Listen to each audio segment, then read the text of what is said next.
তবে অল্প সময় শুনি মেয়ে ভাই আপনার আমি এই পৃথিবীতে এখন আছি, একদিন ছিলাম না, ঠিকই না?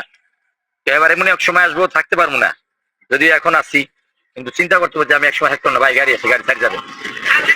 এবারে এখন আসি আপনার আমারই আল্লাহ তাআলা রাখছে, কই যে আল্লাহ আপনার আমার এই পৃথিবীতে রাখছে, কই সে আল্লাহ নামাল খালেক, আল্লাহ সৃষ্টিকর্তা। আল্লাহ মাথার উপর বিশাল বড় আসমান, পায়ের নিচে জমিন, আসমান জমিনের ভিতরে মানুষ, গাছপালা, তরুলতা, পশু পাখি, ভাই আপনার আমি পৃথিবীতে যা চোখে দেখি না দেখি সব আল্লাহ সৃষ্টি করছে, সব আল্লাহ সৃষ্টি করছে। আল্লাহ সৃষ্টি করছে দুনিয়াতে, আপনার আমি দেখতেছি মানুষ থেকে মানুষ হইতেছে, মাটির থেকে গাছ হইতেছে, গাছের থেকে ফল হইতেছে, এরকম না? হয় না? দুনিয়াতে দেখতেছি যেগুলো থেকে, সেগুলো থেকে হয় না, সব আল্লাহ থেকে হয়। কিভাবে ভাই? একই মাটি থেকে গাছ হইতেছে, আম গাছের আম মিষ্টি কয় ভিতর লাল, এবার একই মাটি থেকে কাঁড়াল হইতেছে, কাঁড়াল গাছের কাঁড়াল যদিও মিষ্টি কয় ভিতরে হলুদ, ঠিক না? লাল শাক, পুঁই শাক, একটা হইতেছে লাল আর একটা সবুজ।